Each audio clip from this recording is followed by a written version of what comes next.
How you doing? This is another Khan Academy support video. Specifically, we're going to be looking at the third equation solving assignment on Khan Academy this week, the one that's called equations with parentheses. So that's what I'm going to jump into here. We're going to zoom in a little bit as we get started looking at the first problem.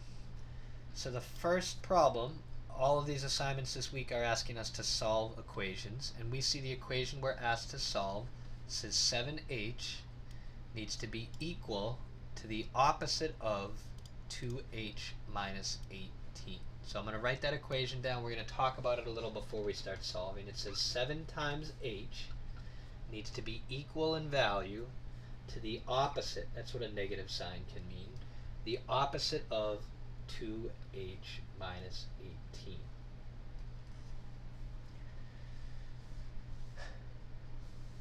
This to me is a lot similar to, if you recall, whenever you saw x, it would mean 1x. Whenever you saw negative x, it would mean negative 1x. This negative sign could really be called a negative 1. And that helps me think about probably the first thing I would do is distribute that negative sign, or distribute that opposite sign to every term inside these parentheses. Whenever I see parentheses, I want to eliminate them. Here, the trick is that's really a negative 1, and they just showed it with a negative sign. So the opposite of 2h, or negative 1 times 2h, would give us negative 2h. And the opposite of negative 18, or negative times a negative, would give us a positive 18. So in solving this equation, the first thing that I thought we needed to do, and I think you all should see the same here, is I need to get rid of these parentheses. I'm going to distribute that negative sign, or that negative 1, to each term inside. That frees up my variable term, and now that can help me start getting the h term all by itself. Here, the complicated thing is the h doesn't show up just once, it shows up twice, on the left side of the equation and on the right side. I see the left side of the equation doesn't have any regular numbers, just a 7h, so I think that's a great spot to put all the h's. So with that in mind, I don't want the h's on the right side. I'm going to choose to put my h's all on the left side of the equation.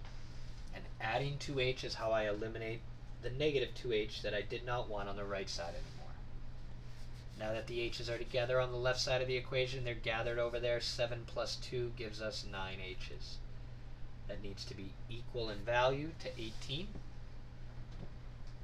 So now I know that 9 times h needs to be equal to 18. Solving by inspection, I know that 2 is the number multiplied with 9 that would make 18. So I know at this point h is 2. If I didn't know h is 2 right away, dividing by 9 on both sides of the equation could have eliminated the multiplied by 9. 18 divided by 9 would get to that same 2 that we just discussed. So that's how I kind of arrived for our first answer here at h is equal to 2. In the interest of time, I did not check my answer there. I'm not showing us how to check it, but as always, I would encourage you to check your answers every time by plugging them into the equation and seeing if they work.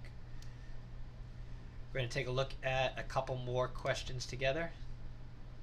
So here's our next equation, and like we mentioned, they start to get quite a bit more complicated here. The way they make them complicated is by adding parentheses and putting more terms.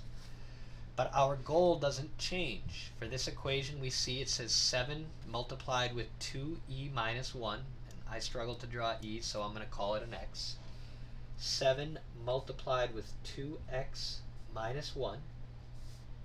Subtracted by 3, or minus 3. That's what the left expression says. Needs to be equal to 6 plus 6e, which I'm going to call 6x. I'm just using x's because they're easier to write. So whenever I see factored form, my first step in solving equations is almost always to distribute. I want to get rid of these parentheses so I can start moving my x terms around and get them together. I'm going to multiply the 7 with 2x. 7 times 2x makes 14x. I also need to multiply the 7 with the negative 1. 7 multiplied with negative 1 is going to give us negative 7. I bring down the negative 3. The equal sign and the entire right side of the equation can come down.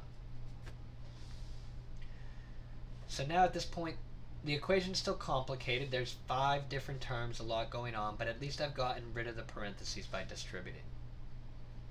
The first thing I see when there are 5 different terms there, there's a lot of terms. I think, could any of them be combined? Are there any like terms? And here I see on the left side of the equation the -7 and the -3. Those are like terms. They're regular constant numbers that could be combined together. -7 combined with -3 would give us -10. So I'm going to simplify the equation there by combining the -7 with the -3. Now at this point I see my x terms, the 6x and the 14x, are not on the same side of the equation. I need to gather them to the same side. I choose to move the smaller one away, so I'm going to move the positive 6x, and I'm going to do that with a negative 6x. By subtracting 6x, I eliminate the positive 6x from the right side of the equation.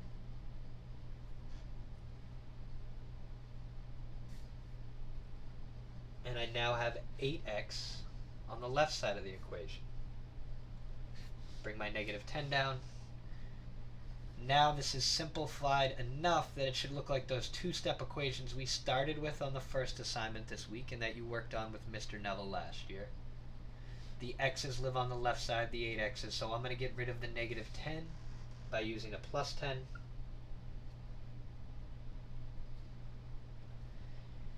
That gets me 8x is the only thing remaining on the left side of the equation. 6 plus 10 gives us 16 on the right side of the equation.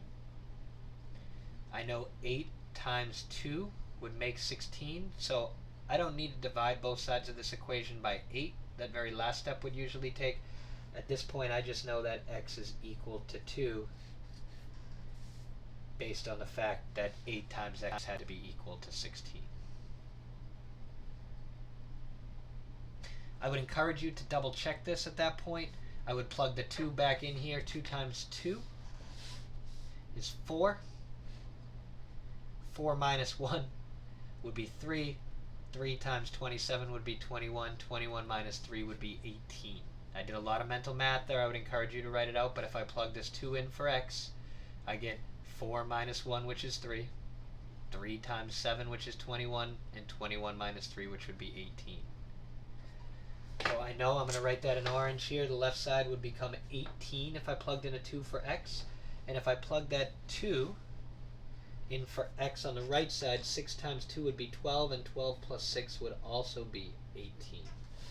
So by plugging that 2 back into the equation, because I did a lot of steps, I wanted to make sure I was correct there, I saw the left side and right side would both spit out 18. They'd have the same value, so 2 must actually be the correct answer here, like I had hoped.